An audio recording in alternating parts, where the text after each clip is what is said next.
ભાભર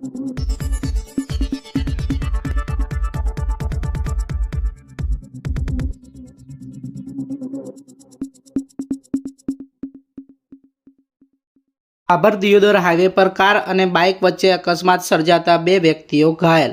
ભાભર શહેરમાં આજે સાંજના સમયે એક અકસ્માતની ઘટના બની હતી, જેમાં બાઇકને પાછળથી એક કાર દ્વારા ટક્કર મારતા બે વ્યક્તિઓ ઇજાગ્રસ્ત બન્યા હતા।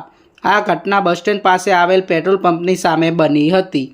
પ્રાપ્ત માહિતી મુજબ ઘુમજીભા રાઠોડ અને હરીશભા રાઠોડ બંને રહેવાસી ભાભર જૂના, તેઓ બાઇકમાં પેટ્રોલ ભરાવીને નીકળ્યા બાદ કાર દ્વારા પાછળથી જોરદાર ટક્કર મારતા બાઇક સવાર બંને વ્યક્તિઓ રોડ પર ફેંકાઈ ગયા હતા અને ઇજાગ્રસ્ત બન્યા હતા। એટલું જ નહીં, ટક્કર બાદ ગાડી ચાલકે નિયંત્રણ ગુમાવતા ગાડી ડિવાઈડર પર ચડી ગઈ હતી, જેના કારણે ઘટના સ્થળે અફરાતફરીનો માહોલ સર્જાયો હતો। ઘટના બનતા જ આસપાસના લોકો તરત જ મદદે દોડી આવ્યા હતા અને થોડા જ સમયમાં લોકોના ટોળે ઉમટી પડ્યા હતા। સ્થાનિક લોકોની મદદથી બંને ઇજાગ્રસ્તોને તરત જ ભાભરની સરકારી હોસ્પિટલ ખાતે સારવાર અર્થે ખસેડવામાં આવ્યા હતા, જ્યાં તબીબો દ્વારા સારવાર શરૂ કરવામાં આવી છે।